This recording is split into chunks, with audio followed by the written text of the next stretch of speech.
Okay. She literally lunged at me. I blacked out, man. I was like, I had to defend myself. Holy shit, my mom just attacked me, dude. Are you injured? Oh my God. I'm not injured. She is. Okay. Came at me out of nowhere. My daughter stabbed me in my chest. I can't hardly talk, and it's pulsing and bleeding. I think I'm gonna die.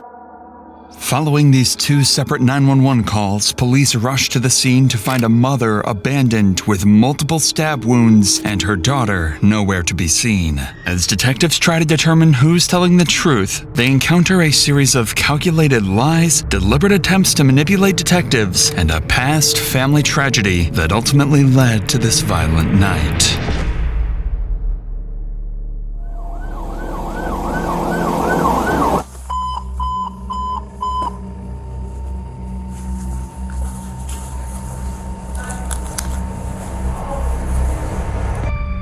Upon entering the residence, the officer finds 59-year-old Donna Vaccaro on the floor, bleeding heavily from multiple stab wounds. Despite her condition, she tells officers that her daughter Jillian had fled the room, but she didn't know whether she was still around or not. While medics rushed Donna to the hospital in critical condition, officers searched the home and discovered a bloody knife discarded in the garbage can. With Jillian nowhere to be found, police began searching the area around the house. That's when something unexpected happened. Dispatch received another 911 call, and to their surprise, the caller was Jillian herself. I'm walking out this neighborhood so nobody hears me in here. And where are you walking towards right now? Just so I'm out of this fucking neighborhood before I tell anybody. As Jillian flees the scene, the dispatcher realizes she needs to keep her on the line to track her location, giving officers a chance to find her. I'm a little white girl. I'm 24 years old. This bitch 54 fucking years old. She fucking, oh my God.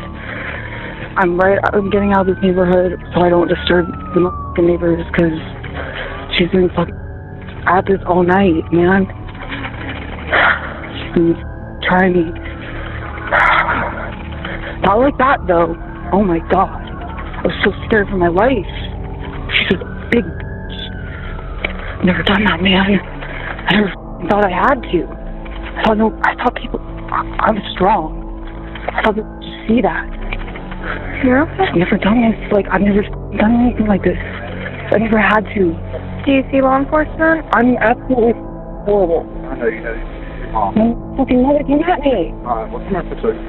Come here. Okay. Should I put this away? This phone?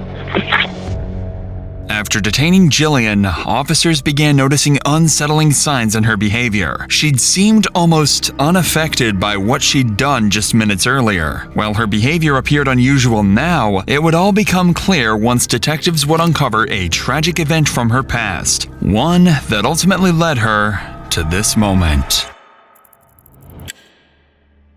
When Detective Haas arrived at the house in the morning, his goal was clear: figure out who was telling the truth, Jillian or her mother, Donna. But with Donna's survival uncertain and both claiming to be victims, this wasn't an easy task. However, the case was about to take an unexpected turn, with Jillian's recounting of events raising serious questions about her mental state. Hello. Hey, I'm Detective Haas with the Sheriff's Office. Are you Jillian? Okay. Why do we get called this morning? How do I end up here? How are we ended up trying to figure this out? What happened? I was cooking. Okay. She wanted me to turn my music down. She came out and lunged at me out of nowhere. Okay. And she had scratched me with a nail, and that's when I literally,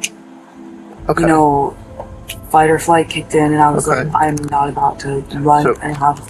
I was starving, man. Literally starving. You didn't get any food that you cooked up, or? I had already been having some kind of a defense, need to defend myself because she would bang on my door, say all this stuff, and she even opened it and came in my room with a rusty screwdriver, and I had to bang the door closed because I was like, oh my God. So was that yesterday or today though, or was that something? That was just this past week. We've had a few things where few arguments. and then even the police were called where she had to get a welfare check because I just was like, I don't want to talk right now. Like I'm just resting. Like. Detective Haas couldn't help but notice Jillian's unusually calm demeanor, especially for someone claiming self-defense. Though shock could explain her reaction, Detective Haas was skeptical and continued digging deeper. You were in the kitchen, but then you went to the living room. You're listening to some music, and then she come barging out of her room. It's like a bat out of hell. Like Did she? Like, But you didn't. running. So you knew it was her, but she come out. Now, was she have anything in her hands, or is she like, what's she doing? What's she saying?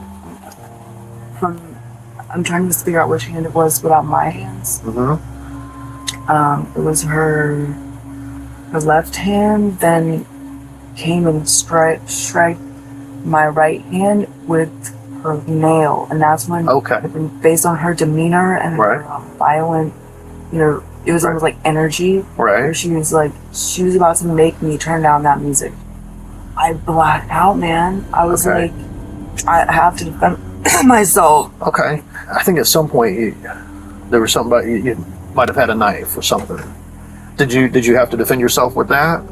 Okay, so so when you set that thing down, so that's in the back, but where did it come from? Was it like... I had it. Oh, okay. Because, do you want to know why? Sure, yeah. I felt threatened by her this past week or so based on her approaches towards me. Okay. Such. Has she ever physically attacked you in the past? Like where she really tried to like where she hurt you, or is she... What'd she do to you then? She had hopped on me, trying to get my phone, trying to rip it off me, and I was just a little girl. I was like trying to. Has she ever tried to seriously hurt you, shoot you or run you over with a car, or she's your mom and all. I wouldn't think she would try to do that, but I don't know her, so she's never tried to really try to hurt you or kill you, kind of. Okay. Jillian's claim that she felt threatened by her mother was especially serious, given the violent nature of the incident. Detective Haas couldn't rule out the possibility that she acted in self-defense, even if her demeanor suggested something completely different. However, at this stage, unless her mother Donna survives her injuries and provides an account, police would need solid evidence to either support Jillian's story or contradict it. So while officers at the scene continued gathering evidence, Jillian was transported to jail, where Detective Haas would soon begin to realize just how delusional and deranged her view of the situation truly was. When Jillian was placed inside a jail cell, Detective Haas began collecting routine evidence, including a DNA swab. During the procedure, Jillian asked an unexpected question. Maybe I'll just ask you if the nature, I know you're a busy man, but the nature of these two questions, if you may...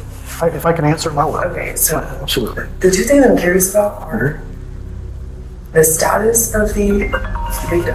Right. And if I may press charges on the victim for charging at me. Notice how Jillian refers to her mother as the victim, not mom or even by her name. It was a clear indication of the disconnect between them and the deeper psychological issues at play. But as Jillian continued claiming self-defense against her mother, Detective Haas would confront her with evidence from the scene that contradicted her story and exposed her disturbed state of mind. You didn't have a scratch on you, so to speak. No significant injury. You said that the CSI person would photograph me. She did. And you never followed through with that. No, she did. When she told me she photographed over the tall black on this hand, you guys never asked me where she scratched me. Okay.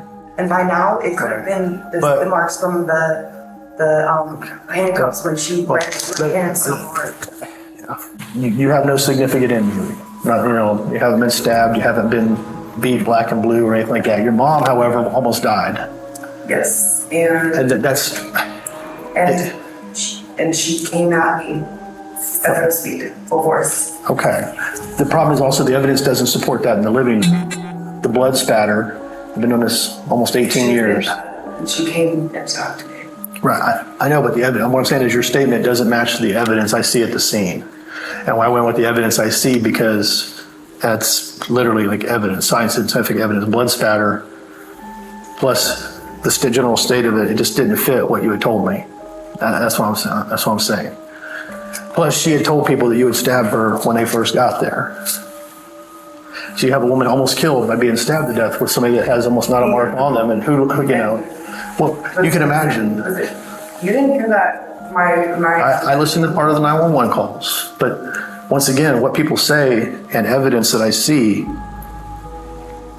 maybe I have to go with evidence. Evidence is scientific. It doesn't lie. It's there. It can be documented.